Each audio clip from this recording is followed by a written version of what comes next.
experiencia grabar así, ¿eh? Le Está digo, padre el esto es saloncito. algo bueno porque vamos dando el upgrade cada vez que... Sí, está padre el salón. Y la idea es que estamos vendiendo el audio ahora Sí, y traemos unos audios súper fregones. ya vi. Súper. ¿Estos de Kev? Están increíbles. No te imaginas. Yo metí unos en mi casa Nexo, francés, que también los tenemos. Digo, están mucho más sofisticados, pero están padrísimos, cabrón. Se oyen increíble. Digo, para mí es mi pasión este pedo de la música. Y te confieso que no sé de música, ¿eh? No, yo también Bueno, soy igual. Eso es importante decirlo desde el principio, cabrón, porque no soy un erudito ni mucho menos. Cuando O sea, empecé este podcast me metí... ¿tú tocas algo? Toco guitarra, pero muy primitivo. No, me cayó ni la puerta, cabrón. Cuando empecé este podcast me puse un problemón yo porque al principio era hablar de bandas, Ujú. banda sorpresa con el invitado. O sea, yo te decía, Mosco, vente, vamos a hablar de una banda y no sabías cuál iba a ser. Entonces llegaba y vamos a hablar de Spinetta hoy. Hijo de... Pero para mí empezó a ser como un examen, cabrón. Porque Sí, decía, claro. no mames, se me No, te olvidó tienes que todo. preparar, te tienes que preparar. Yo por eso ahorita decía, a mí se me viene, ahorita por ejemplo venía oyendo música en mi coche, la traigo todo el tiempo, oigo mucho más música que podcast. Ya últimamente he empezado a escuchar algunos podcasts, o escuché el otro que le grabaste al chavo de la voz. Ah, No me ¿qué acuerdo. tal? ¿Te gustó? Sí, me gustó. Y pues hay que oír podcasts. Salva me ha mandado algunos de allá, de México, buenos. He escuchado algunos buenos, pero yo soy muy, muy, muy melómano. Me encanta levantarme, pararme a correr y escuchar música. Siempre está en parte de tu rutina pararte a Es correr y poner música. Casi siempre. O sea, de repente Pau, la hija de Coco, mi esposa, me manda algún podcast y dice, oye, Mosco, te va a encantar. Y me lo echo, pues, en lugar de estar...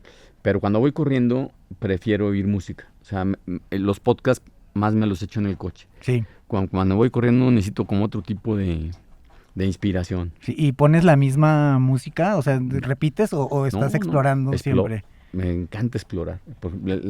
No me acuerdo cómo se llama la que me mandaste. Bad Bad Not Good con Baby Rose. No manches, qué bonito está. Ese momento para mí fue muy extraño. ¿Ya estás grabando, Sata? No. Ah, qué bueno. Oye. Te estás mamando, cabrón. Oye, Baby Rose, Bad Bad Ujú. Not Good. A mí te digo que este podcast en especial Ujú. le tengo especial cariño porque para mí el sentarme contigo, aunque no lo sepas, siempre hice una lista de gente con la que yo quería sentarme y había una lista, digamos que del lado izquierdo estaban los mortales alcanzables y del lado derecho los que siempre quisiera tener. Ujú. Y dije, Mosco, ¿de cuál lo pongo? ¿Como un alcanzable o como alguien que siempre que quisiera soñado tener? Y dije, oye, con la trayectoria que tiene, tengo que estar mucho más preparado para cuando llegue el momento de grabar con él, que si te invitara al primer episodio o al segundo de mi No, hombre, qué experiencia. Para nada, para nada, pero la verdad que sí está. No estamos grabando todavía, ¿verdad? Pues ya ahorita, o sea, ya todo está funcionando, está corriendo. No, la verdad, yo me considero siempre que me invitan a cosas de este tipo, podcast o a dar una plática o algo, para mí son procesos muy cañones de aprendizaje. O sea, la verdad, yo siempre he creído que si te levantas pensando en que ya sabes todo, exactamente ahí empieza la bajada. Todos tenemos algo que decir y todos tenemos algo que escuchar y todos tenemos algo que aprender permanentemente. Yo creo que hoy, digo, las cosas pues todavía resuenan mucho más en términos de velocidad y en ese proceso que dicen, oye, ¿qué toca para seguir aprendiendo? Y lo más importante pues es desaprender. Completamente. O sea, si no estás consciente de que puedes vivir en el error o que puedes estar haciendo algo que ya no se hace o que ya no se debe hacer, pues sigues cargando paradigmas, sigues haciendo cosas equivocadas. Y yo creo que todos los días pues, tenemos esa gran posibilidad de ser mejores en todos los sentidos, como papás, como hijos, como hermanos, como líderes de una empresa, como amigo. En fin, yo creo que somos luz para muchos y muchos son luz para nosotros. A veces sentimos que los líderes tienen que tener una como posición especial. y dices, hijo, tiene que tener un chorro de experiencia y de conocimientos y demás. Y pues yo me encuentro con mucha gente que me ilumina y que pues no necesariamente ha transitado las cosas que tú creías que debía transitar para poderte enseñar algo. Está muy Y, chistoso eso. sí, está chistoso. Yo, por ejemplo, con mis hijos, pues tengo esa parte también como muy chistosa. Yo, claro que como padre, pues tienes que ser un líder, ¿no? O sea, tienes que enseñarles el camino y de alguna manera, pues a través de acciones, mucho más que de palabras. A los seres humanos nos define lo que hacemos, no lo que decimos, ¿no? Entonces, pues a mí me pasó eso de encontrarme en un momento así determinado, sin pensarlo, ver cómo ellos eran los que me inspiraban a mí, ¿no? Y cómo, pues a dar la vuelta a la tortilla y que dices, oye, tú parecía que eras el maestro y resulta que ahora eres el aprendiz y eso pues es súper padre. Es como esos eurekas de la vida que te va dando, ¿no? A mí me pasa que, sobre todo con tu episodio, que lo empecé a preparar, como que dije, qué hueva invitar al Mosco para hablar de sus empresas y de la parte que, claro que te forma, pero creo que hay algo más profundo ahí y empecé justo como a desmenuzar y con pura curiosidad genuina qué quería conocer de ti, cuál era esa esencia, quién está detrás de ese avatar. Si tú te identificas con el Mosco Suárez, Salvador Suárez, el empresario, cómo te despiertas todos los días y en qué piensas, quién sientes que eres. Mira, la verdad, yo en lo primero que pienso es que soy un hombre muy afortunado.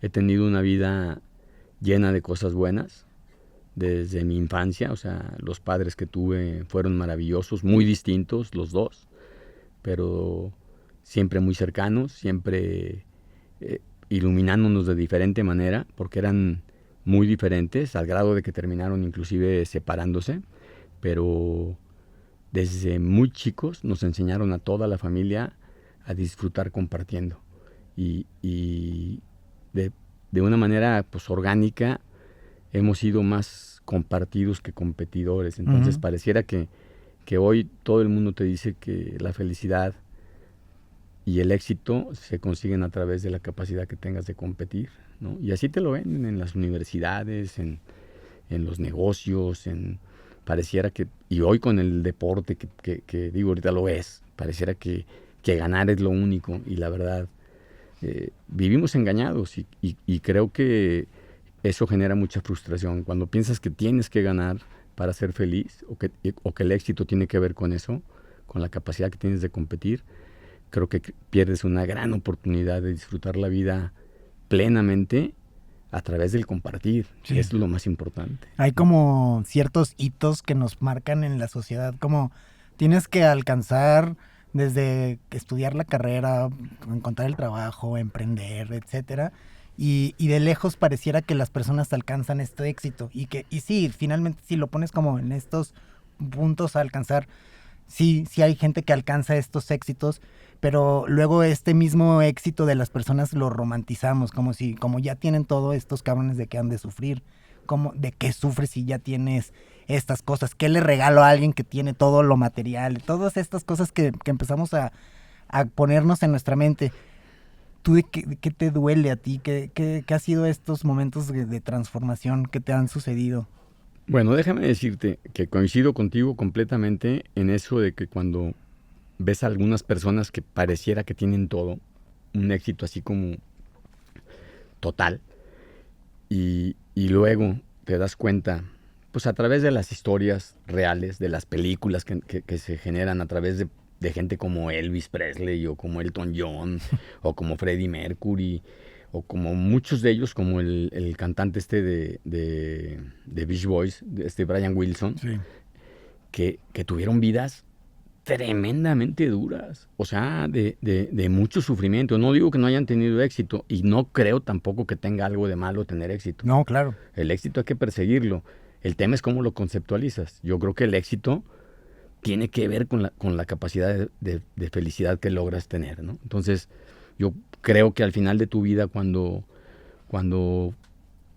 sientes esa felicidad que viviste toda esa felicidad, te debes sentir orgulloso y pleno, ¿no? ¿No? Y eso es lo que yo creo, que el éxito tiene mucho más que ver con la felicidad que con las cosas que logras obtener, ¿no? Sí, como acumular, ¿no? Como Que lo que acumular. decías, compartir, yo lo he vivido, tal vez en una situación completamente distinta, ni buena ni mala, pero también me doy cuenta que de nada me sirve obtener ciertos alcances, logros económicos, materiales, si al final el camino lleva solo. Si no tienes con quién disfrutar los momentos, o si no tienes a quién invitar a comer un día, porque también te empiezas a hacer bien avaro, ¿no? De, oye, no, yo esto es nada más para mí, y ese mismo camino del éxito te vuelve una persona muy solitaria, o piensas que la gente solamente te quiere o te busca por ciertos estatus, etcétera, y no, o sea, creo que regresando a esta raíz de, pues las cosas están hechas, y yo creo completamente dentro de mis paradigmas que somos una antena creativa hacia las cosas, y el único fin de esta antena creativa hacia las cosas es el poner afuera del mundo, o sea, enseñar al mundo tu creación. Tú desde pequeño escuché que pues tuviste esta afinidad creativa hacia la música, hacia estas manifestaciones culturales, ¿no? ¿Cómo se vive esto? ¿Qué recuerdos tienes de esa infancia? ¿Cuándo están esos primeros atisbos de...? Sí, déjame decirte que en términos de creatividad personal, en mi parte de la infancia y adolescencia, yo no me sentía muy creativo. Okay. La verdad no me sentía muy creativo, me sentía incluso limitado. Okay. Sin embargo, desde muy chico, te hablo desde los 8 años, me encantaba escuchar música. Entonces desde esa edad, pues empecé a comprar LPs. O sea, todo lo que podía yo ir juntando de domingos y de que te había un tío que te quería y te daba alguna cosa, LP, se convertía en un LP, ¿no? En un vinil. Y curiosamente Manolo, mi hermano, que tenía 3 años menos que yo, pues a los 7, 8 también agarró el mismo gusto y empezamos a disfrutar la música de una manera súper importante. Y desde muy chico, pues ya me veías a mí con mis discos de Cat Stevens, de Carole King, de los Beatles, de los Rollins. Y pues no era un tema así como tan común, ¿no? No. Pero la verdad, intenté tocar guitarra y fue frustrante, ¿no? Digo, Sí. parte el maestro que me tocó no fue lo mejor que me pudo tocar, pero la verdad ni fui lo suficientemente persistente y como que no hubo alguien que me dijera, híjole, vete por ahí, porque... Y nunca me clavé con eso. Sin embargo, también me gustó mucho la lectura. Mi mamá desde muy chico me empezó a meter a la lectura. Mi mamá ni siquiera terminó la primaria, pero leyó 2,000 o 3,000 libros en su vida. Entonces, y desde muy chico empecé a leer y me empezó a despertar como toda esa parte de exploración y de encontrar en la palabra, pues, una luz y un camino, ¿no? Y de una manera inconsciente, no te estoy diciendo que era algo como muy, muy pensado, pero poco a poco las canciones fueron construyendo al ser que yo soy. Digo, fueron parte de eso, ¿no? Y igual los libros que empecé a leer desde muy chico. Y la verdad, me gustaba mucho escribir. Eso sí, me gustaba escribir y me ponía a escribir y ya un poco más adolescente, a lo mejor a los 15, 16 ¿Qué años. ¿Qué escribías? Pues empecé a trabajar en teatro. Okay. Entonces me encantó el teatro. Me metí a obras de teatro escolares y me encantó. Entonces, pues dice que empecé a escribir como obras de teatro y presentábamos guiones en la escuela. Ahí estaba yo en el colegio, en el Instituto Lux. Y ahí pues también te despertaban un poco esa parte de la creatividad. Y ahí empecé yo a sentir que algo tenía, ¿no? Que algo tenía yo que decir. Y bueno, desgraciadamente, y bueno, empecé a conectar todo este gusto de la música. Luego, en la prepa, pues me gustaba tanto la música que empezábamos a organizar como fiestecitas, ¿no? Fiestecitas de los viernes. Y al principio pues era un tema pues andar ahí con las niñas y todo y te sentías, Claro. te sentías el mosco que organizaba las fiestas y el esto. Era eso Sentías, principalmente para ligar, ah, ¿no? no, Era la herramienta. era una herramienta clave, ¿no? Sí, sí, sí. Y bueno, a final de cuentas, te puedo decir que funcionó un poco. Digo, nunca he sido un galanazo, pero siempre han dicho que rollo mata carita. Claro. Y bueno, lo empecé a desarrollar un poquito más. Pero a lo que voy es que empiezo a organizar fiestas, justamente porque me gustaba compartir la música. O sea, me gustaba que la gente escuchara la música que a mí me gustaba. Y bueno, pues empezamos a ser un grupo de amigos que nos encantaba la música. Y con Manolo empecé a hacer algunas fiestas y te puedo decir que en el corto plazo, yo a los 17 años ya estaba ganando dinero. Okay. Se puede decir que fue mi primer negocio. De este giro. De estar haciendo fiestas, cobrábamos 10 pesos. Sí, sí, sí. Pero metíamos a 500 personas. Güey, es una forma súper loable de trabajar. Y aparte lo gozaba. O sea, para mí era una gozada, ¿no? Y bueno, eso fue una parte que me dijo, por aquí es. O sea, ahí fue donde vi la primera luz de que dije, por aquí es donde tengo que dirigir pues mis esfuerzos y porque eso sí me apasionaba. Estudiar no me encantaba, no fui muy buen estudiante en secundaria, en prepa fui mejorando, pero no tuve el valor. Esa es la verdad. Fui muy cobarde y de plano me metí a estudiar administración de empresas, me fui a vivir a la Ciudad de México, me fui a estudiar a Ibero. Y no digo que no me haya gustado la carrera, pero por supuesto que no es lo que me apasionaba. ¿Sabías que algo te quedaba ahí incompleto? No me apasionaba, o sea, la verdad no era un tema, y me especialicé en la parte de mercadotecnia y en la parte de finanzas, que hoy las disfruto, o sea, disfruto mucho lo que hago y lo que he hecho durante estos últimos 37 años en la empresa que tenemos de calzado, pero la verdad, eso no es lo que me apasiona. Y a pesar de eso, he aprendido a disfrutarlo, ¿no? Y lo decía el otro día también en una plática, que pues, algunos tienen la fortuna de hacer lo que aman. Sí. Y ser músicos, o ser bailarines, o ser atletas, y algunos otros tenemos la oportunidad de amar lo que hacemos. Sí, es como, son dos cosas completamente diferentes. Pero claro, se parecen. Digo, sí. Obviamente, pues a mí me hubiera gustado ser rockero o ser un gran cantante, pero ni me di la oportunidad, creo que no tenía las facultades. La verdad no lo voy a saber porque nunca tuve el valor de agarrar ese camino, y ya cuando quise intentarlo, pues ya yo estaba abrumado con muchísimas cosas, sí, ¿no? Yo me siento identificado con eso, y también con tu parte empresarial, que también hay ciertas cosas que quiero tocar, como el cómo manejas la crisis y cómo logras como empresario aguantar eso, que creo que es algo que se forja, y ahí es donde está la distinción. Pero a mí me pasó algo similar. Yo empecé también a estudiar una carrera a la que no me apasionaba, no me encantaba, pero tenía que hacerlo como para quitarme esa carga social de ya, estudié una carrera y es una carrera entrecomillada formal, derecho. Pero yo quería estar en las tocadas, yo quería estar cotorreando. ¿Qué estudiaste tú? Derecho y luego marketing. Ya.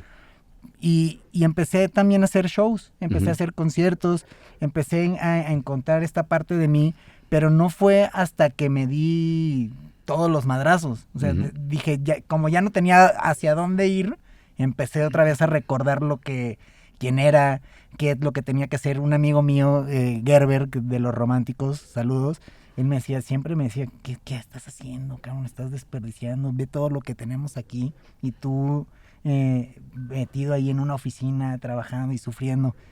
Y yo también empecé a hacer festivales, y lo digo de broma, pero no es tan de broma, porque como soy chaparrito, siempre me toca ver en los conciertos puras cabezas. Entonces dije, mejor voy a hacer los shows para verlos desde al lado del Oye, escenario. Gerardo, como dice la canción, te pareces tanto a mí que no puedes engañar. Yo también, cabezas, y aparte a veces hasta un poco más abajo. Sí, sí, sí. Y eso te va llevando. ¿Tú cómo es esta parte de este manejo a los momentos difíciles? ¿Cómo manejas las crisis? Y nuestra audiencia lo va a disfrutar mucho porque hay mucho productor, hay mucha gente que está detrás del escenario, y creo que el manejo de crisis también es algo que se debe de aprender, y si se puede compartir el conocimiento, sí, mejor. Déjame decirte que yo creo que yo estoy convencido que de las crisis y de los errores es de lo que más aprendemos. La verdad, cuando tienes una crisis seria, es como un monitor que te puede decir de qué tamaño estás hecho, ¿no? Y la forma en que la vas a afrontar. Y yo creo que tanto las crisis como los errores que he cometido, que han sido muchísimos, las crisis no han sido tantas, claro que las tuve, digo, yo llegué de la Ibero, entro a trabajar aquí al banco, duro 8 meses trabajando en el banco, o 10 meses, y prácticamente me despiden del banco. A mí no me gustaba mi trabajo, la verdad no lo disfrutaba, yo me casé muy joven, a los 23 años, llegué a León de la carrera a los 22, me caso a los 23, tenemos una bronca fuerte, mi ex y yo, perdemos al bebé con el que estaba embarazada, en ese momento a mí me corren del banco, literal me corrieron, te podría decir 10 cosas, pero bueno, hicieron ahí como artimañas para decirme que no era corrido, pero fue corrido. Sí. Y de repente me quedé con ya con una familia, sin hijos, pero ¿y qué sigue ahora, no? Porque yo cuando me fui a estudiar a México, a la Ibero, pensé que iba a entrar a trabajar regresando con mi papá a las mueblerías. Dije, o sea, y ese conformismo, para mí creo que fue letal, porque pues yo vivía campechano, ¿no? O sea, la verdad no era un hombre muy echado para adelante, me gustaba mi vida, pero no era un hombre que quisiera emprender un proyecto así como muy ambicioso y entrarle a todo. Pero cuando me pasa eso y me quedo de la noche a la mañana sin nada, dije, ¿y ahora qué sigue, ¿no? Y bueno, inmediatamente apliqué para otro trabajo. Mi papá me consiguió una cita con unos empresarios que tenían unas tenerías de suela de cuero. Me contratan y empiezo a funcionar bien. Dije, pues de aquí tengo que hacer algo. Sí. Dije, no puedo quedarme. Y luego como que conectas con cosas de las que empiezas a ser capaz y como que se empieza a desmembrar el hilo de aquí, sí, ¿no? Sí, aunque no fuera una cosa que me apasionara, empecé como administrador de un negocio chiquito que tenían ellos, pero a los 3-4 meses empecé a funcionar muy bien, yo mucho más por la necesidad y tratando de demostrar de que yo era capaz de hacer algo. Y este momento tan duro que viví, que me despertó pues de un letargo que traía, me hizo reaccionar. A los 5 o 6 meses yo ya era el gerente de la tenería, de ventas, y empezamos a crecer. Yo empecé a crecer y me empezó a ir muy bien. Duré 4 años trabajando con la familia Villarreal, que fueron mis mentores, sobre todo Manolito, y la verdad que toda la vida les he estado agradecido, y de ahí arranqué la fábrica de zapatos también como de reboteando. No te cuento tanta historia, pero empiezo con la fábrica de zapatos sin muchas ganas de ser fabricante de zapatos. Jamás en mi vida pensé en ser zapatero, pero al final de cuentas se me presentó la oportunidad, y cuando tienes 27 años, me estaba yendo bien, ¿no? Me estaba yendo realmente bien en términos, bueno, de la media. Podía pagar las mensualidades de mi coche, ya tenía una hija de 2 años, vivíamos muy bien, o sea, teníamos una casita chiquita, pero bueno, al final de cuentas, las cosas estaban como componiendo en términos económicos y de relajamiento, y yo estaba disfrutando lo que estaba haciendo. Y cuando se me presenta esta oportunidad, pues sí te da miedo, porque te dicen, oye, te vas a salir de algo que está funcionando para arriesgarte en algo que no sabes qué va a pasar. Y me arriesgué, impulsado por amigos, por mi ex, por varias personas que me dijeron, claro que puedes y eso, pero tuve también voces encontradas, ¿no? Pues es que es muy normal, ¿no? Sí. Y bueno, me aventé. El tema es que me aventé, y que eso tiene hoy 37 años, ¿no? De que inicié ese proyecto. Y como te decía hace ratito, o sea, no necesariamente estoy haciendo lo que amo, pero amo lo que hago. Y tiene mucho que ver con una parte. Y aquí te respondo la pregunta que me hacías, ¿no? De cómo has logrado sortear las crisis, cómo te has, ante los errores que cometes y demás, cómo los enfrentas, ¿no? Y la verdad, yo te puedo decir que tanto las crisis como los errores que cometes, si los enfrentas acompañado de gente que te apoya, que te ilumina, que te ayuda, que te tiene confianza, los procesos son mucho más fáciles. Sí, porque tienes la opción de, digo, las cosas desafortunadas siempre pasan, ¿no? Pero tienes la opción de o aceptarlas o encabronarte, pero si aceptas una u otra, también luego pierdes la oportunidad de aprender de ellas, ¿no? O aprenderás mucho después. Oye, y en estos lapsos que cuentas, ¿cuál era el soundtrack de tu vida? ¿Con qué canciones, como decías que tus papás, cuál es como la primera canción que recuerdas? Pues mira, la primera canción que recuerdo, así que sigo cargando desde hace mucho, era la de Revolution de los Beatles. Wow. O sea, esa me encantaba, pues y la de Come Together, ¿no? Uh-huh. Me encantaban esas canciones. De hecho, tenía un disquito de esos de 45 sí. revoluciones, y de un lado estaba esa y del otro lado estaba la de Come Together, ¿no? Entonces, me encantaba. Pero luego, yo desde muy chavo empecé a escuchar a Serrat, okay. ¿no? Por ejemplo, hablando de la canción española y de eso que te comentaba, de que las canciones tienen alas cuando las palabras son el protagonista. Es una frase que me gusta y que me hizo ver, por ejemplo, en Serrat, pues un maestro. Y a final de cuentas tú te das cuenta que vas teniendo muchísimos maestros en la vida, que puede ser un cantautor, que puede ser un escritor de un libro, que puede ser tu papá, que puede ser un gran amigo, un maestro de la escuela, tu hermano. Y yo creo que a mí la canción española, así con Serrat, con Patsy Andión, que ya lo conocí un poco después, Víctor Manuel, Miguel Ríos, y fue como un engranaje que fui encontrando y que me encantó. No estoy diciendo que no me gustaran otras cosas, como el rock progresivo para mí era súper importante, pero para mí que me dejó un sello muy particular Joan Manuel Serrat, ¿no? Que era un cuate que hacía de lo cotidiano poesía y de la poesía algo inspirador, ¿no? Creo que esa parte a mí me encanta y lo decías hace rato, o sea, encontrar como esos milagros dentro de las letras, como si fueran mensajes que te estás diciendo a ti mismo.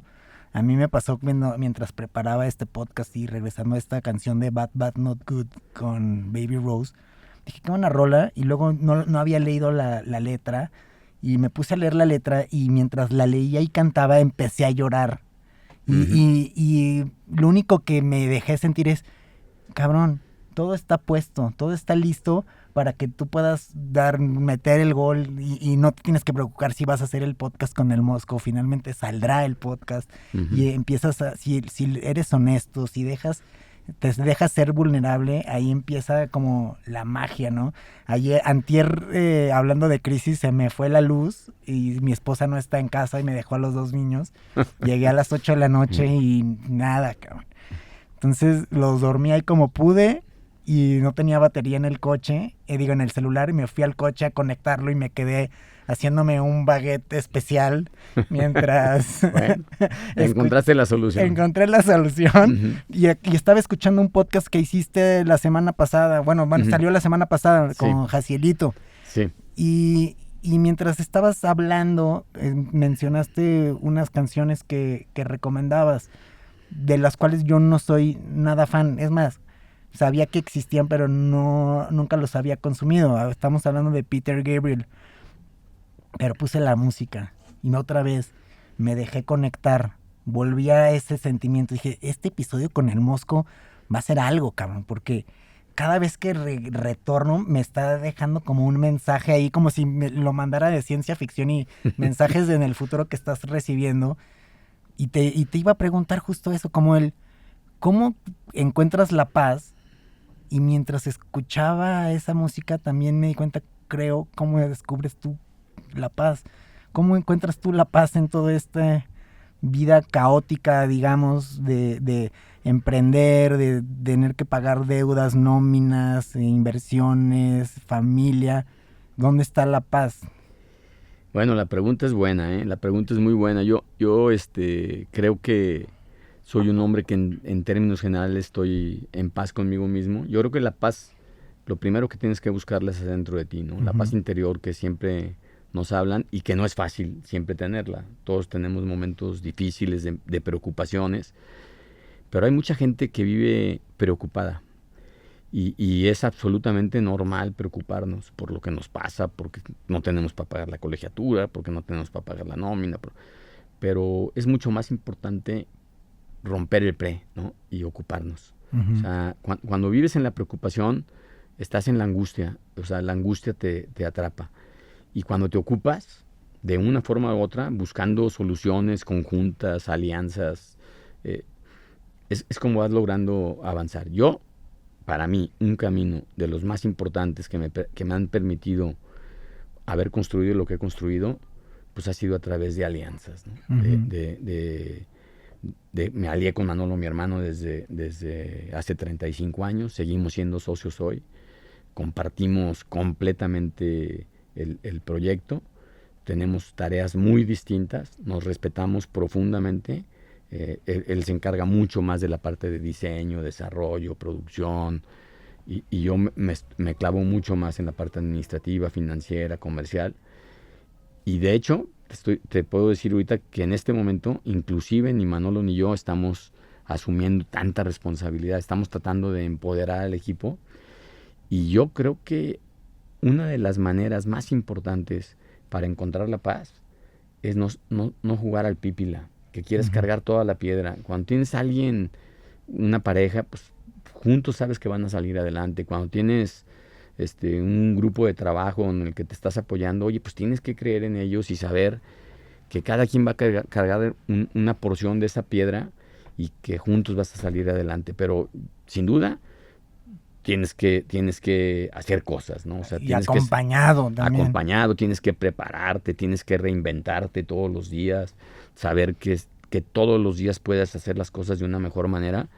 Y eso, pues no nada más es un tema de intuición o de ay, voy a hacer las cosas mejor hoy. Tienes que prepararte, tienes que ser persistente, tienes que buscar aliados, tienes que ver qué está pasando en el mundo para que empieces a crear construir ese futuro, ¿no? Porque muchas veces estamos pensando en lo que vamos a hacer porque el futuro viene así ya asado.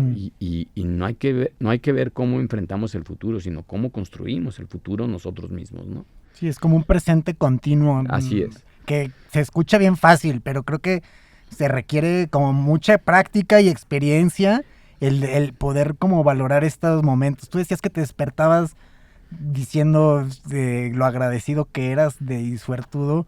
Pues creo que empieza desde ahí, ¿no? Como decir, cabrón, no soy Juan Camaney, qué suerte tengo. Así es. ¿Cómo es ese impulso diario? Déjame decirte, justo acabas de dar en el clavo. Yo creo que una de las claves para mí más importantes tienen que ver con los sentidos. Pero más allá del de la vista y del oído y todo, que son maravillosos y que te hacen disfrutar la vida, hay dos sentidos que tienen que marcar de alguna manera tu camino, para mí, ¿no? Y uno es el sentido de gratitud, de haber nacido donde nací, de haber tenido la familia que tengo, de tener a la esposa que tengo, mis hijos, los amigos, o sea, de que me haya ido bien en el proyecto del zapato, en términos generales, pues nos hemos defendido, en situaciones difíciles hemos salido adelante. Entonces, yo no puedo más que estar agradecido. Y yo creo que la gratitud tiene que ver con el reconocer que tú no logras las cosas solo, que para lograr lo que logras tienes que estar acompañado de mucha gente valiosa en tu casa, en tu trabajo, en tus hobbies mismos, sí, ¿no? Entonces, la compañía es lo que le da la fuerza y te permite estar en paz. Ciertamente, te confieso que yo tengo una dolencia importante, ¿no? Yo la verdad, siempre no puedo ser indiferente al dolor humano y a las injusticias que hoy vivimos en el mundo. Sin embargo, no dejo de reconocer que seguramente yo también he cometido algunas, ¿no? Y creo que si queremos construir un mundo distinto y mejor, por ahí tenemos que empezar, ¿no? En saber que a pesar de la impotencia que se siente en estos momentos que ves lo que está pasando en el mundo con las guerras, con las migraciones forzadas, con estos líderes que hoy están al frente de países que dices, no puede ser que esta gente esté liderando los países más poderosos del mundo y que sientes que, pues, que el mundo va de picada, yo creo que lo único que no podemos perder nunca es la esperanza. Sí. ¿No? A mí me gusta mucho un libro de Ernesto Sabato que se llama La Resistencia y tiene una frase que dice: al ser humano le basta el espacio de una grieta para renacer. Y yo no te puedo negar que a veces me debato en levantarme con desesperanza, con tristeza, con agobio, pero trato de construir pensamientos positivos y trato de ver cómo a través de alianzas podemos ir construyendo escenarios distintos y un mundo mejor a través de lo que hagas. Sí. No se trata de que te conviertas en un santo ni en un héroe. No. Hacer las cosas con pasión, con cariño, con empatía. A mí me encanta eso, me relaciono mucho al tema de la grieta y de poder florecer. En mi casa, que es tu casa, tengo un rooftop, bueno, es el cuarto de lavado, le llamamos rooftop. Y es de piso, y en ese piso salió una planta X ¿vale? Pero dije, qué cabrón que de aquí, de donde no hay nada en teoría fértil, salió. Y para mí es el espíritu y encontrar esta espiritualidad que trato de buscarla, la encuentro siempre como en estos mensajes. Digo, si esa plantita hoy pudo florecer, yo también tengo esa capacidad. Y a mí me pasa también cuando estoy ante una crisis o ante algo adverso que es remediable, pues. Y lo irremediable pues no me ha sucedido afortunadamente aún, ya tendré que lidiar con lo irremediable, pero es esta lucha y observación de mis pensamientos catastróficos cuando se enfrenta a la situación. Y ahora con esta evolución que considero que he tenido, me percato que existen pensamientos. Antes era un impulso nada más. Y ahora digo, cabrón, hay una voz y la estoy escuchando. Quiere decir que no somos lo mismo. ¿Cómo le hago para vencer este pensamiento negativo? Pues haciendo. Y ante una crisis, a mí me pasó que no me acuerdo qué me pasó, de que tenía que hacer un pago que no tenía previsto y era un pago fuerte. Dije, en vez de tirarme al drama, voy a hacer lo que tengo que hacer, que es sentarme, buscar con quién grabar un podcast y hacer mis podcasts. Ya algo vendrá, algo. Claro. Y parece mágico a veces. Yo no soy de ese pensamiento mágico, pero de alguna u otra manera sí empiezan a conectarse los puntos y sí empiezan a salir las soluciones, ¿no? Coincido contigo, Gerardo. La verdad, las capacidades que tenemos son asombrosas y desgraciadamente a mucha gente pues no le han dado la oportunidad de creer en ellos, ¿no? Uh-huh. Y volviendo un poco al tema de la música, pues te das cuenta que la música tiene justamente ese poder transformador, y de decir, oye, cuando ves algo tan mal, digo, hoy por ejemplo en León pues tenemos varios polígonos de pobreza. Sí. La pobreza es extrema en muchísimos casos. Somos el municipio más pobre del país. Pues así lo mencionó la Coneval, y bueno, pues salieron mucha gente gritando porque pues, estaban como ofendiendo a León y al empresariado y al gobierno y demás, pero pues yo creo que ver la realidad, que te detecten una enfermedad, es mucho mejor reconocer cuáles son pues los tratamientos que tienes que tomar y las cosas que tienes que hacer en términos de ejercicio, de medicamentos y demás para poder salir adelante. Yo creo que podemos hacer muchas cosas. Hoy en León, a pesar de eso que comentamos y que bueno, pues que hace ruido y que no nos gusta y que no se trata de señalar, yo creo que hoy no son tiempos de señalamientos, yo creo que son tiempos de acompañarnos, de juntos buscar construir situaciones distintas. Nosotros tenemos un grupo que se llama Alianza para la Prosperidad y otro grupo que se llama No Más Pobreza. Tienen como dos tintes distintos, pero ambos están como abocados a construir un León mejor, ¿no? Y nos damos cuenta perfectamente que para que eso suceda, tiene que ser a través de alianzas. Sí. y de proyectos transversales donde intervenga el gobierno, intervengan los empresarios, las cámaras, las universidades. Y hablando, por ejemplo, del tema de la música, hoy en León hay pues varias fundaciones, entre ellas Fundación León, Trinitate, Imagina, Auge. Todas ellas tienen orquestas. Sí. Y tienen orquestas con una cantidad importante de niños. Te estoy hablando que tienen, pues a lo mejor 150, 200 niños por orquesta. No te imaginas el poder de transformación que tiene la música. Había niños, obviamente, que no conocían un violín. Claro. Y hoy tocan un violín. No tenían ni idea de que podían cantar. Y hoy cantan en un coro y han cantado en el Bicentenario.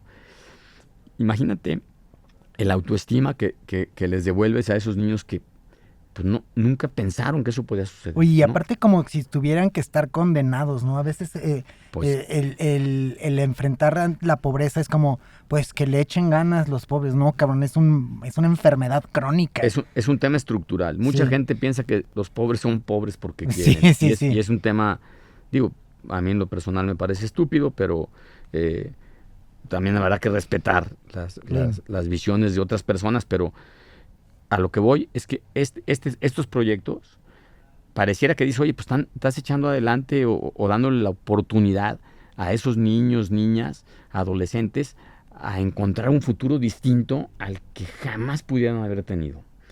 Pero no te imaginas el impacto que también significa con las familias, la reconstrucción del tejido social, el autoestima, el afecto que se empieza a reconstruir entre padres e hijos, pues tiene un poder impresionante. Entonces, creo yo que es ahí donde tenemos que apostarle, o sea, y ahorita les llamamos polígonos de pobreza a todas estas A áreas. los márgenes, sí. Y tengo un amigo que es muy metido en este rollo, Rafi Yamin, que se ha dedicado desde hace muchísimos años a impulsar estos proyectos, de entre muchos otros cuates que están trabajando en eso, y él quisiera nombrarles polígonos de esperanza, ¿no? Sí, me encanta. Y cuando cambias las palabras, también cambias el pensamiento. Sí, y la forma en la que visibilizas las que cosas. visibilices, aquí hay esperanza, no dices,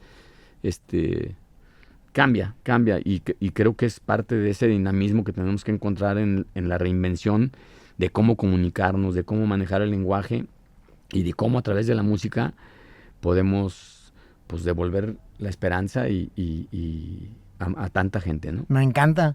Creo que aparte de que pareciera, y retomo eso porque para mí es bien importante, pareciera que el pobre no tiene el derecho de recrearse. Oye, cabrón, tú no tienes el derecho de estar a gusto, tú tienes que chingarle porque estás pobre. Y es bien injusto, ¿no? Y todos tenemos un derecho al esparcimiento, a la recreación. Y si bien, como lo dices, pues tal vez los papás no tienen tanto el tiempo libre porque ambos tienen que estar trabajando, pero el hijo sí. Y el hijo, cuando tiene ese tiempo libre y lo puedes conectar con un instrumento en vez de un arma, o cantar en vez de estar peleando en la calle, pues empieza a transformar. Para mí eso y estos ejercicios de podcast tienen que ver con la transformación. ¿Qué le vamos a dejar a las personas? ¿Cómo se van a transformar al escucharnos? Y eso a mí me encanta. Me gustaría también que me pudieras platicar, porque hoy yo soy papá, Uh-huh. y como papá de un niño, de dos hijos, de uno de 5 y otra de 3, a veces también pues le vamos cargando nuestros propios paradigmas. Y hoy, como yo soy una persona que se dedica a la parte creativa, pues qué más quisiera que mis hijos también pudieran escoger este estilo de vida. ¿Cómo le hiciste tú por mencionar el ejemplo de Salva, tu hijo, para que se dedicara a las artes? ¿Qué sembraste? Mira, sinceramente decirte exactamente qué fue lo que hice, así como en términos así como muy minuciosos, Uh-huh. no fue mucho. Yo creo que son cosas orgánicas. Claro que como papá, y seguramente a tu edad, pues tenía lo mismo en la cabeza, es ¿qué hago? ¿Por dónde va? ¿No? Y ciertamente vas generándote expectativas sobre tus hijos. Y es normal que digas, híjole, a mí me encantaría que le gustara el fútbol y que le gustara la música que a mí me gusta y que le gustara esto y que a Salva, a mi hijo, y a Ana Sofía y a Luz. O sea, estás pensando en que como que encuentren las cosas que a ti te dan felicidad y que piensas que a ellos lo van a hacer felices. Y poco a poco la vida te va dando como los suficientes trancazos para darte cuenta que lo único que no podemos tener con nuestros hijos es expectativas como muy particulares. Yo creo que la única expectativa que deberíamos permitirnos los papás con los hijos, creo yo, a lo mejor estoy equivocado, pero las únicas expectativas que tendríamos que tener muy presentes es que sean felices y que sean buenas personas, porque pueden ser felices y no tan buenas personas. Entonces, si nosotros limitáramos nuestras expectativas como padres hacia eso, seguramente los dejaríamos que se volcaran mucho más a las cosas que a ellos les gustan. Sí, ¿no? a disfrutar sus propios intereses. Así es, y bueno, hoy ninguno de mis 3 hijos trabaja conmigo en la empresa, o sea, nunca les llamó la atención y no les recrimino en lo más mínimo. Al contrario, te digo que pues yo me di cuenta que no fui lo suficientemente valiente para emprender un proyecto distinto al que emprendí. No me arrepiento de lo que he vivido, por supuesto, te digo que amo lo que hago, pero por supuesto que no puedo no reconocer que me faltó el valor para emprender un proyecto que a mí me apasionara, ¿no? Y bueno, pues aquí estoy con este proyecto que hoy estamos aquí en este espacio de Foro Par Uno. Y bueno, este proyecto pues empezó hace 5 años, o sea, tiene 5 años este proyecto y pues me apasiona, ¿no? Me apasiona por muchísimas razones, me encanta. Y cuánto tuvo que tardar y mis mismos hijos me decían, papá, pues ya haz algo que tenga que ver con eso y tú todo lo que te gusta y empezamos a traer conciertos hace más de 10 años, empezamos a hacer algunos conciertos que le llamábamos Par Uno Sessions y empezamos a disfrutarlos perdiendo dinero. Bienvenido a producir festivales y conciertos. Sí, y la verdad la industria de la música es bien difícil. Hoy estamos batallando con el proyecto en términos económicos. Obviamente vamos saliendo adelante, ya tenemos una academia con 200 alumnos. ¿Cómo le haces para meter 200 alumnos? Lo pregunto personalmente porque tengo una escuela, la familia, y comprendemos lo complicado que es traer a cada familia. Bueno, ¿tú qué crees que aquí te tendría que traer a Erika, que es la gerente, para que te diga cómo le hace, ¿no? Pero estamos tratando de traer cosas importantes. Yo creo que una de las cosas más importantes para que la academia empiece a funcionar de esta manera es porque tenemos muy buenos maestros. Estamos preparando un plan de estudios mucho más pro para que los niños también tengan esa continuidad y esa posibilidad de futuro. Pero nos ha costado mucho trabajo. Entramos a este proyecto sin saber mucho. Y yo te confieso que yo en lo personal sigo sabiendo poco, pero cada vez estamos rodeados de gente mucho más capaz, con una emocionalidad tremenda, con mucha pasión por lo que hacen, tanto en el foro, que es para conciertos, como en la academia, como en toda la venta de instrumentos y de audio. Y la verdad, este proyecto a mí me apasiona mucho más que el de los zapatos. Por supuesto que al de los zapatos le tengo una gratitud absoluta y a toda la gente que forma parte del proyecto. No quiero que se sientan como menos, pero pues son cuestiones, pues ahora sí que de gustos muy personales, ¿no? Y pues aquí estamos. Yo creo que es un ejemplo muy, muy chingón el hecho de que a pesar de que aparentemente, lo digo aparentemente porque eso es lo que se ve desde fuera, ha sido exitoso. Uno también diría, pues, ¿para qué hace más? Si ya está ahí. Y el hecho de que aún así persigas tu pasión y que digas, pues, tal vez si no me aventé a los 25, pero sí me puedo aventar más grande y yo... ¿Te dio pena decirle edad? No, más bien no, la supe y no voy a preguntar. No vaya a ser. No, pues a los 65. Acabo de cumplir 65 esta semana. Estuve con mis nietas y mis hijas y mi esposa ahí en la playita y... muy feliz de tener 65 años y de sentir tanta pasión por este proyecto y tantas ganas de que esto funcione y de que podamos levantar la voz y comulgar con estas fundaciones y poder llegar más lejos, ¿no? Sí. Queremos decir algo. La industria de la música tiene cosas increíbles, pero también tiene un poder destructor tremendo. Sí, claro. Yo la verdad me da tristeza, mucha tristeza ver cómo hay géneros y canciones tan degradantes, homofóbicas, misóginas, que degradan al ser humano a grados superlativos y que dices, oye, no puede ser, ¿no? O sea, no lo alcanzo a entender, pero pues a final de cuentas la sociedad se va también destruyendo a través de eso. Yo creo que la música tiene un poder enorme de transformación, pero hay que hacerle llegar a la gente esa música, ¿no? Hay que hacerle llegar. Pues yo creo que estos ejercicios es parte de, como el regresar, make rock and roll great again, diría nuestro compa Trump. Uh-huh. Hagan el rock and roll grande otra vez. Pero más allá del rock and roll como género musical, sino de actitud de vida, de decir, esto no me gusta, reclamo. Esta pared se cierra, la tiramos. Y esa era lo que yo de joven vivía cuando estábamos haciendo shows.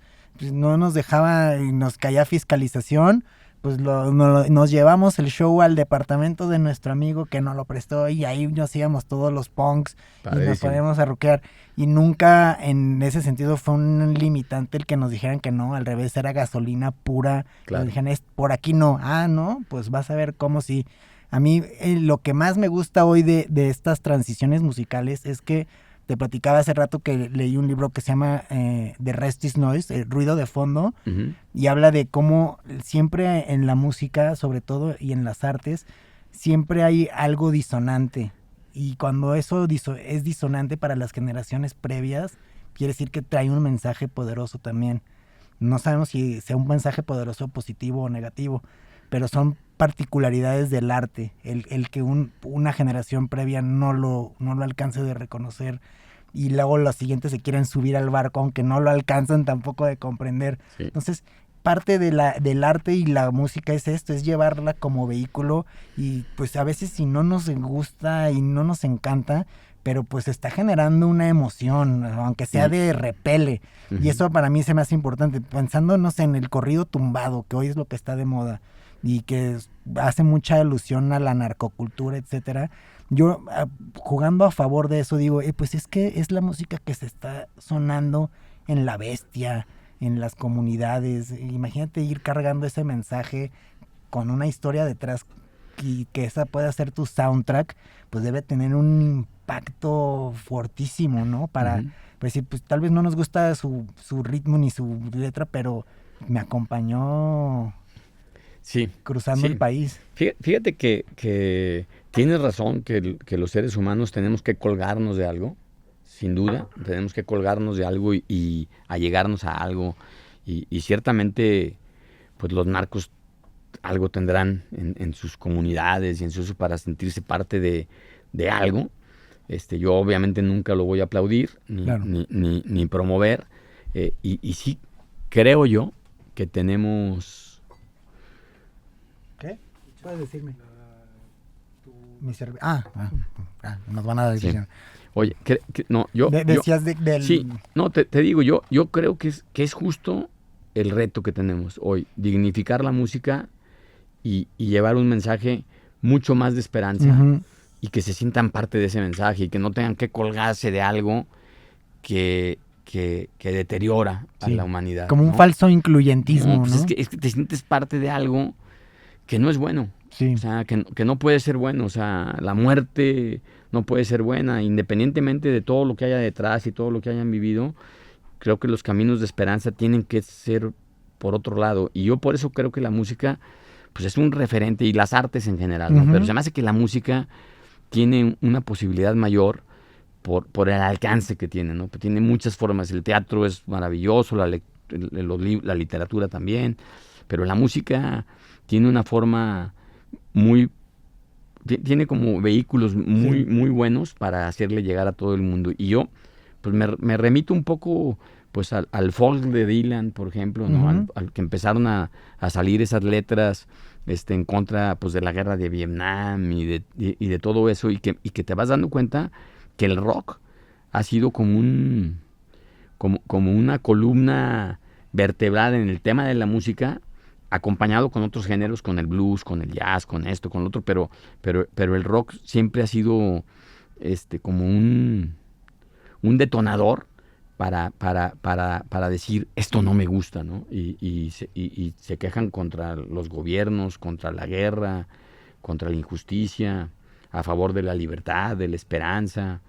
del diálogo, del encuentro, del abrazo, o sea, y yo creo que es lo que tenemos que promover, y hay muchos que le llaman canción de protesta, otros le dicen folk, otros le dicen, no sé, en fin, yo creo que la música tendría que ser un vehículo que tendríamos que aprovechar, que tendríamos que promover para construir un mundo mejor. Yo digo, sé que es complejísimo el problema, que las situaciones económicas, lo que está pasando en el mundo, que es a veces incontrolable para los mismos gobiernos como los nuestros, pero tenemos que encontrar vehículos que devuelvan la esperanza. Y suceden a pesar de, ¿no? Finalmente, pues, ¿quién pensaría que 4 individuos de Liverpool cambiarán el mundo realmente? Y hoy no te puedes imaginar un mundo sin las canciones de los Beatles, y de repente dices, oye, pues creo que sí transformaron al planeta. Yo al menos así lo creo. Para mí la canción que más simboliza al planeta es Imagine, de John Lennon. O sea, digo, sí, ¿cuál es la canción del mundo? Imagine. O sea, si tuviera que definir al planeta entero, al planeta ideal, ¿no? Ajá. Como diciendo, oye, queremos un mundo y así como lo visualizaba Lennon, ¿no? Y que a mí, eso a mí me llena de esperanza. Creo que, como dices, la música, además de las demás artes, es algo que es incuestionable. Se la puedes poner a un niño recién nacido, o incluso antes de nacer. Se lo puedes poner a cualquier persona a cualquier edad, y el cerebro tiene esta capacidad cabroncísima de, a pesar de no ser músico, sí ser músico, porque reconoces una melodía, y reconoces una melodía que reconoces cuando algo no está a tiempo o no está afinado. Entonces, está intrínseco en nuestro ser esta afinidad a la música, y si te vas como mucho más hacia atrás del humano, pues yo me imagino, y ya lo había platicado antes, que tal vez el primer productor y el primer músico fueron 2 neandertales que intentaban con 2 piedras sacar fuego, y ¡pum!, prendieron la fogata. Y acabaron bailando. Ante un monolito, ¿no? Entonces, y hoy seguimos reuniéndonos en masas ante un escenario gigante y un mensaje. Sí. Fui a ver a Paul McCartney el año pasado, creo que sí, fue el año pasado, en el Foro Sol. Nunca había tenido la oportunidad de ver al maestro, y dije, es que este cabrón, sobre todo en la de Hey Jude, está dando misa, o sea, está impartiendo y está conectando a todos. Y dije, este güey sabe algo que... Me ha tocado verlo, y son conciertos mágicos, la verdad, son padrísimos. Yo digo, la verdad, yo me la he pasado toda mi vida yendo a conciertos, ¿no? He ido a donde voy, lo primero que veo es qué conciertos va a haber, o sea, y no importa de qué tipo, puede ser algo clásico, algo de rock, algo de jazz, algo de blues. Me inclino un poco más por el rock y por algunas cosas, pero la verdad me gusta toda la música. Pero coincido completamente contigo en el tema de que a los niños hay que empezar a darles música desde chicos y conectarlos, pero hay música fregoncísima para niños, o sea... Hay un disco que tiene muchísimos años que compuso Piero, que se llama Sinfonía Inconclusa, en el mar. Tiene canciones súper hermosas, y hoy ves a niños cantando canciones verdaderamente denigrantes, que dices, no puede ser que y que dices, pues es lo que hay. Y ahí están los papás poniéndole la canción, porque el niño se las pide 80 veces, y 80 veces estás oyendo la misma canción repetitiva. Algunas son una tontería y no tienen nada de malo, pero algunas son hasta agresivas y denigrantes. Y hay artistas como Marta Gómez, colombiana, como Piero, que ya es un artista muy grande. Él fue el que compuso la de Mi Viejo, que es un himno de canción. Pero así como ellos, hay muchos músicos, y hay teatro, y hay libros. Y sentarte a leer con tus hijos en la noche un cuento. Digo, ahorita yo con mis nietas, ¿no? O con mis nietos, pero es mucho más afectivo, mucho más profundo, mucho más transformador para la mente, mucho más creativo para el propio niño, que dejarlos ver las tablets. Claro. Y la verdad, se nos ha hecho muy fácil, como papás y como abuelos, pues ahí agarra eso, y están viendo unos programas, algunos vergonzosos, algunos no son tan vergonzosos, tan bonitos, pero yo creo que hay que encontrar en la lectura, en la música, pues esos encuentros con los niños y disfrutarlos, cantar con ellos, no sé, yo Y que creo eso, que... perdón, y que esos retos sean como, yo como papá para mí es eso, justo es como, y que vengo de una formación Montessori, mi familia se dedica a la educación Montessori y la parte principal de la educación Montessori es la observación, ni siquiera es la intervención. El niño, el humano en general, tiene esta fuerza innata y su propia guía de perseguir lo que le interesa. Entonces, tú como guía, digamos, observas qué le interesa y tú vas sembrando las semillas para que lo descubra, no en una imposición. Y ese a mí se me ha hecho mi chamba, ¿cómo le hago ahora para enseñarles esta rola? Y entonces, por ejemplo, pues he ido como poniéndoles canciones que les acaban encantando, por ejemplo, Kiss. Y empecé a leer varias biografías de músicos que admiro y siempre está Kiss ahí. Y entonces me empecé a clavar con Kiss. Y dije, es que están bien chingones porque es como una mezcla entre algo entretenido, pero también trae su profundidad Claro. rockera. Entonces les puse una película de Scooby-Doo con Kiss y les encanta. Entonces Claro. piden, ponme Detroit Rock City y ponme I Was Made for Loving You, Baby. Y me las piden con el nombre de la letra. Entonces digo, wow, una niña de 3 años ya me Qué está padre. hablando en inglés. Entonces luego les voy a enseñar una canción que era de miedo. Y les pongo Thriller de Michael Jackson. Y también me empiezo a dar cuenta que qué cabrones son los hits que pasan las generaciones y te vuelven a enganchar. Y para mí es eso. Hoy ser papá, al menos en la etapa en la que voy, es revisitar toda la música que a mí me encantaba y volverla a compartir con ellos. Sí, como bien dices, la música buena es atemporal, siempre estará presente y siempre tendrá algo que decirnos, aunque inclusive los tiempos vayan siendo muy distintos, las edades, los procesos que estás viviendo, la canción siempre tiene algo que decirte y puede remontarte a momentos mágicos que viviste en la infancia o en la adolescencia, pero también te puede conectar con sueños de lo que quieres construir hacia adelante. Y digo, ahorita hay una oferta musical.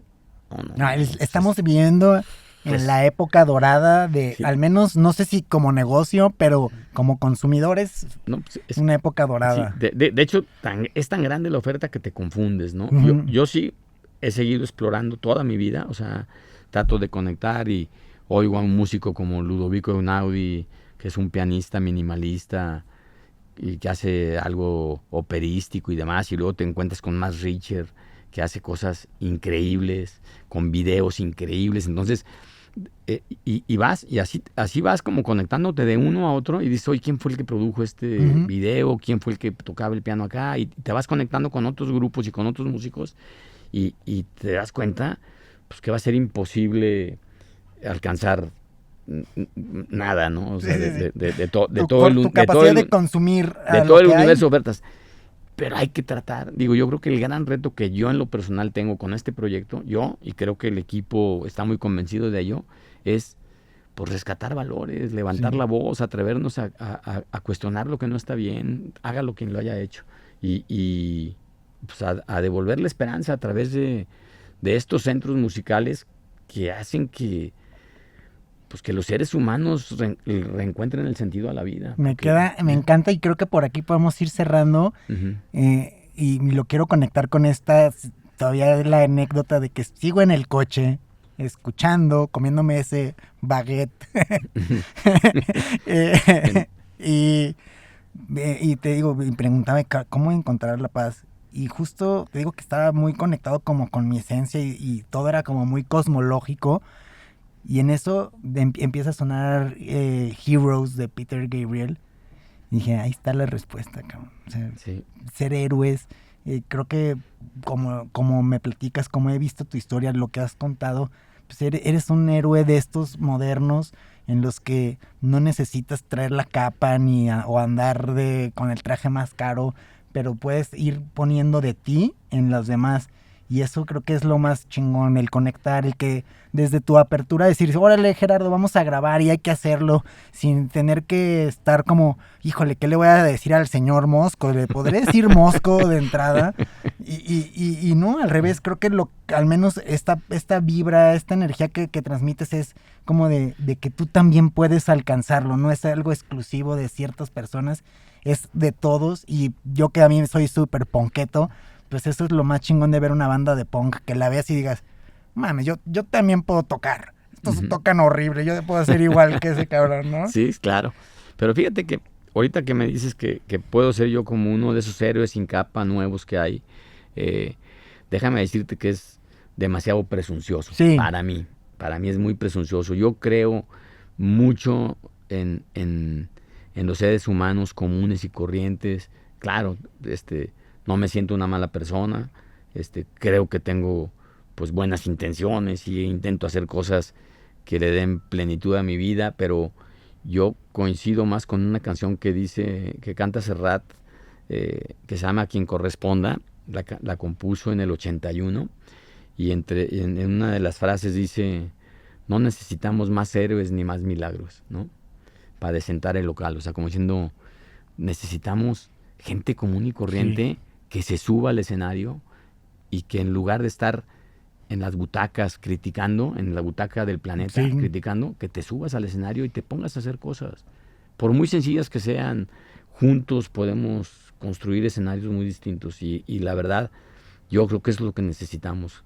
Menos espectadores y más actores, aunque sean actores no espectaculares, no subir puros Brad Pitt. Sí, ¿no? Claro, que suban muchos extras, pero que estemos con la intención de construir algo distinto y mejor. Pues sí, porque si somos uno, si vamos a yo soy, de todos somos la misma, pues vamos, lo único que resulta de darte cuenta de eso es, pues tengo aquí enfrente a la misma versión que yo, el de al lado es la misma versión que yo, pues vamos haciéndonos la vida más fácil, vamos compartiendo, vamos entregando.